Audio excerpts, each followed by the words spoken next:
Eko Hot Blog weekly review of trending stories. If you're a new subscriber or you're watching for the first time, this is Eko Hot Blog weekly review of trending stories, where we bring to you the juiciest and trending stories of the week. Yes, I'm back again on your screen. Hello everyone, welcome to another interesting episode of Eko Hot Blog weekly review of trending stories. Yes, this is Eko Hot Blog weekly review of trending stories, where we bring to you the trending gist and happenings that cut across politics, lifestyle and entertainment. So sit back and relax as we bring you the highlights of this wonderful episode. Tinubu approves coastal road linking Port Harcourt to Lagos.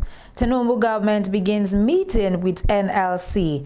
Deputy Governor of Lagos State paid a condolence visit to Mohbad's family. Lagos HOS Muri Okunwola announces voluntary retirement from civil service. Deputy leader applauds visionary local government chairman's international seminar initiative. Kidnappers storm primary school in Ekpe, abduct Subeb staff. Mohbad's father explains reason behind quick burial. Oluwafunyi Kunola and Oluwafemi tie the knot in a grand style. We won't disappoint you, Musiba Osumonu assures Egbaland after receiving new Chieftaincy title. Ijebu Obas in Lagos State pays historic visits to Awujale's palace. Now let's get into the details of the stories in full.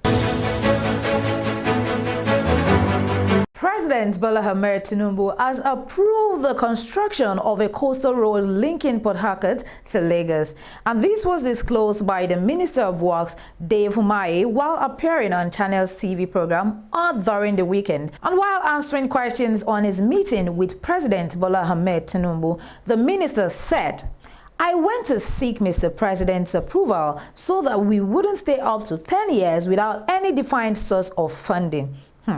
The good news is that Mr. President has approved what is called a coastal road. And this coastal road is going to run all the way from Port Harcourt, crossing from many cities, north, south, west, and central, and then ending in Lagos. He also disclosed another cherry news of a super highway that is being constructed. Now, other projects are from Abuja to Lagos, 460 kilometers. And we have concluded 9 routes of construction. Wow. We have selected about 17 for Mr. President to approve for us to start the due process on conception. Immediate reconstruction. But the good news is that Mr. President has approved that there should be what is called a coastal road.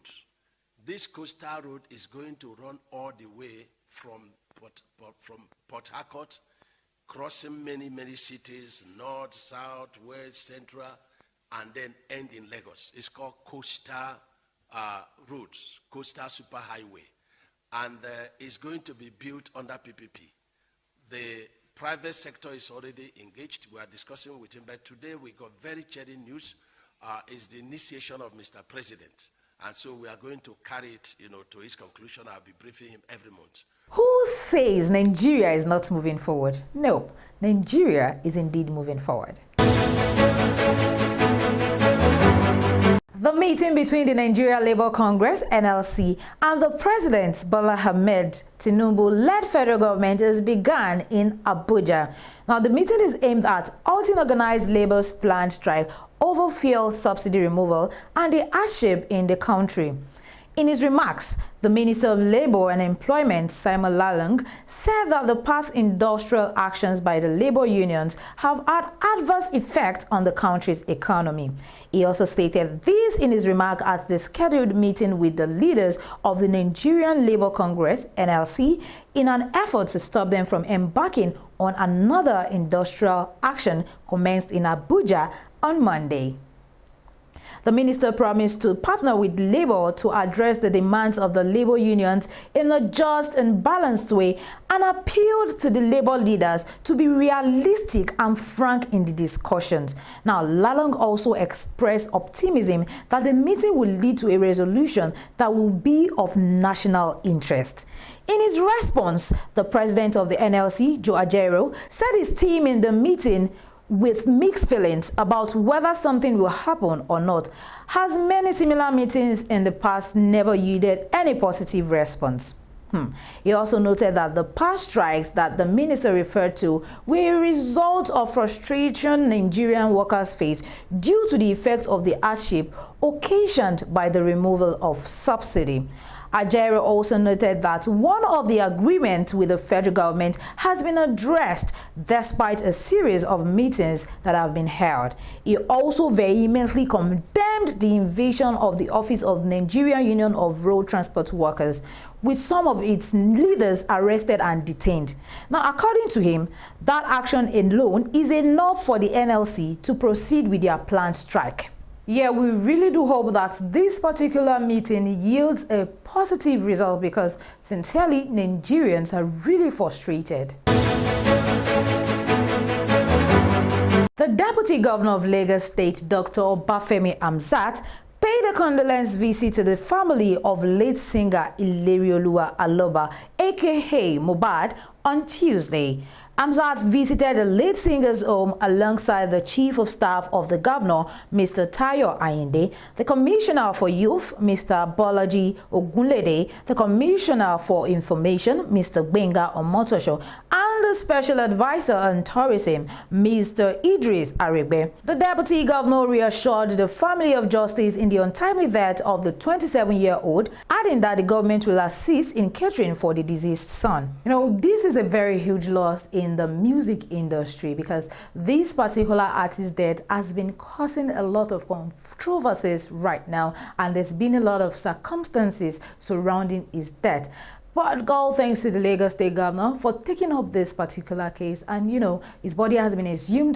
They're trying to put up something together. They're trying to do an autopsy for us to really find out the cause of his death. The Lagos State government has also assured the family of Mohbad that the son he left behind will be taken care of. God bless the Lagos State Governor. The Lagos State Head of Government, Hakeem Muri-Okunla, has announced that he is embarking on a voluntary retirement from the State Civil Service. He said his retirement is effective from September 30th, 2023. Now, the announcement came a day after the presidency announced that President Bola Ahmed Tinubu has appointed Muri-Okunla as his private principal secretary, PPS. In a statement he personally signed on Monday, the Lagos HOS confirmed the appointment, saying he is going to contribute his quota in achieving the president's renewed hope agenda. He also thanked the Lagos State Governor, Governor Babajide Sanwo-Olu, the State Executive Council, permanent secretaries, and entire workforce of the state for supporting him in the 5 years he's been in office. Congratulations to Muri-Okunla on his new appointment. Deputy leader of Epe local government has applauded the visionary leadership of his boss, Princess Sura Olayemi Animashaun, the executive chairman of Epe local government.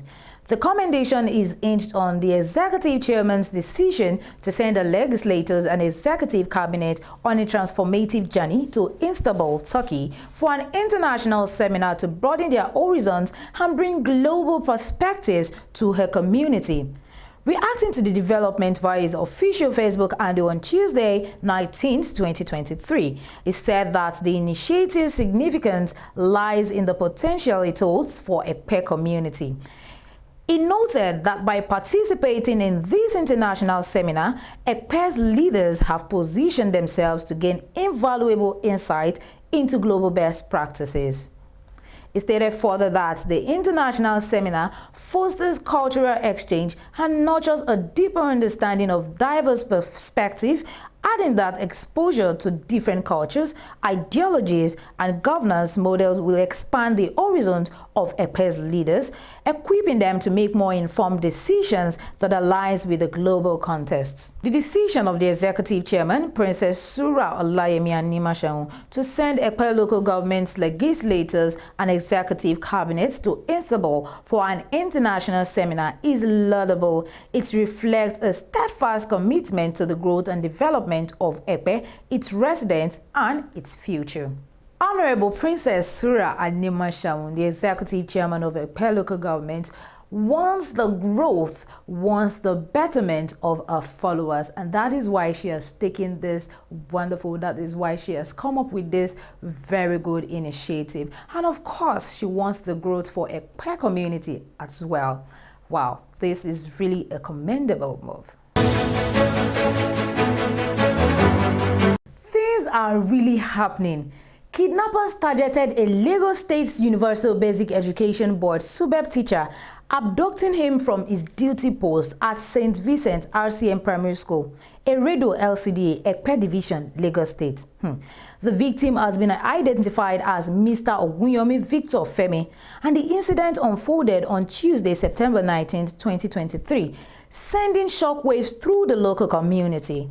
Sources close to the situation revealed that the kidnappers have contacted the family of Mr. Femi, demanding a hefty ransom of 10 million naira for his safe release. And this news of Mr. Femi's abduction has left his family members, friends, and colleagues in a state of anguish and anxiety. They are now making a desperate plea to the public for assistance. Now, the incident has been officially reported to multiple authorities, including the Office of the Executive Secretary of Education at Ekpe Local Government Education Authority, the Nigerian Police at North Orija Division, and the Nigerian Union of Teachers, Ekpe Branch. Mr. Sani, the chairman of the Nigerian Union of Teachers in Ekpe, in a phone conversation, officially confirmed the authenticity of the kidnapping incident. He earnestly appeals to both security agencies and the broader public to collaborate in facilitating the safe return of the victim. As the situation continues to develop, it was gathered that concerned citizens and local authorities are working tirelessly to secure the safe return of Mr. Ogunyomi Victor Femi. The community remains on high alert, hoping for a swift resolution of this harrowing ordeal. This is really serious, because does it mean that there are no security men in that school? There are no men to safeguard that school? Now, if this could happen to a teacher, how much more the children in the school? It means the children are no longer safe. Joseph Aloba, the father of late rapper Ilerioluwa Aloba, popularly known as Mohbad, has explained why he buried his son quickly. Now, recall that Mohbad passed away on September 12 and he was laid to rest the following day. In a recent interview shared by Temiloluwa Shoba via Instagram on Tuesday, Aloba claimed he was only respecting the Yoruba culture when he buried the artist quickly. He explained that it is customary not to delay burial if both parents are still alive. He said, in Yoruba land, his corpse is not the kind of corpse to be kept when both parents are still alive. That land where Mohbad was buried is his only land, and that is the only land I know him to have owned. Yeah, the death of Mohbad is really painful, and a lot of people have been coming out to throw stones at Mohbad's father Aloba for burying him that quickly. Like you rightly said, in Yoruba culture, according to Yoruba tradition, when a young child dies, he has to be buried immediately because he still has parents and is way too small to be kept in the mortuary, so he has to be buried immediately. But what Mohbad's father does not know is that this young man in question, he was a celebrity while he was alive. So even in death, he should be respected and he should be buried as a celebrity that he was. Zainab Oluwafinyi and Emmanuel Oluwafemi on the 16th of September 2023 committed to a lifetime together as husband and wife in a celebration filled with love, tradition, and cherished moments. The celebration, which held at the Balmoral Sheraton, Anthony Way, Ikeja, Lagos State, featured traditional engagement and Ikai ceremonies. The union of Oluwafemi Kunola, Zainab, and Oluwafemi Emmanuel was not only a celebration of their love, but also a harmonious blending of traditions and cultures. Now, it was a day when family, friends, and well-wishers came together to witness the beginning of a beautiful journey filled with love and companionship. Wow! Congratulations to this wonderful couple as they embark on this lifetime journey together. Chief Mohbad Olatunji Sumonu and his wife, Chief Mrs. Yabode Sumonu, have promised the people of Egbaland to uphold the honors of the chieftaincy titles they recently received with dedication and sincerity. Chief Sumonu was installed as the Lagbe of Egbaland and Lisa of Ake, while his wife was honored with the chieftaincy title of Faderera of Egbaland. The Alake of Egbaland, His Royal Majesty Oba Michael Aremu Gbadebo, performed the installation rites and the Sumonus at a chieftaincy conferment ceremony which held at the majestic Alake Palace, Egbaland, Ogun State, on the 15th of September 2023. Now, addressing the gathering, Chief Sumonu thanked the people of Egbaland for trusting his family with the chieftaincy title. Now, the new Ilagbe of Egbaland prayed for the continued unity and togetherness among the leaders of Egbaland to ensure the community's progress. On his part, the Alake described the conferment of the chieftaincy titles as a reinforcement of the fabric of Egbaland's tradition. Oba Gbadebo urged the chiefs to live up to the responsibilities of their new titles. Now, this is another feather added to the cap of Mr. and Mrs. Sumonu. Congratulations to them on the conferment of their new chieftaincy titles. A momentous occasion unfolded on the 19th of September 2023 as the Ijebu Obas from Lagos State embarked on a historic visit to the Grand Palace of His Royal Majesty Oba Sikiru Kayode Adetono, known as Ogbagba II, the revered Awujale and paramount ruler of Ijebuland, situated in the heart of Ijebu-Ode, Ogun State. Now, the noble mission of the gathering was to deliberate upon the preservation and promotion of your cherished culture and to fortify a unity among the Ijebu Obas residing in Lagos, acknowledging their historical roots in Ijebuland, Ogun State, before becoming part of Lagos. The Awujale and paramount ruler of Ijebuland, Oba Adetono, extended his heartfelt appreciation for the visit of the Ijebu Obas from Lagos State to his regular board. With wisdom and warmth, he addressed the assembly, emphasizing the vital importance of unity among the Ijebu Obas. He fervently urged them to collaborate for the progress of their respective states and kingdoms, expressing his hope that such meetings would become a regular occurrence, strengthening the bonds of their community. Governor Dapo Abiodun of Ogun State graced the occasion with his presence and shared his thoughts with the gathering. In his speech, he admonished the royal fathers to maintain their unity, underscoring the peril of artificial divisions that often sprout from the realm of politics. What I do today, I want to beg of Kabiyesi that we should institutionalize it and calendarize it so that a day is set aside every year for this visit and celebration. And there you have the Lagos State Ijebu Traditional Council of Obak going back to their source, going back to their origin to pay homage to His Royal Majesty Oba Sikiru Adetono, the Ogbagba II Awujale of Ijebuland. And it's a wrap, viewers. Thank you very much for joining us on this exciting episode of Eko Hot Blog weekly review of trending stories. I hope you enjoyed yourself because I did. Feel free to like our video, and of course you can drop your comments in the comment section. And please ensure you follow us across all of our social media platforms on Facebook, on Twitter, and on Instagram. And if you're yet to subscribe to our YouTube channel, yes, if you're yet to subscribe, please click on the subscribe button so you get notified whenever we have interesting videos for you. Thank you very much once again. Until I come your way next time, please stay safe. I am Olayinka Olorunshola. Bye for now.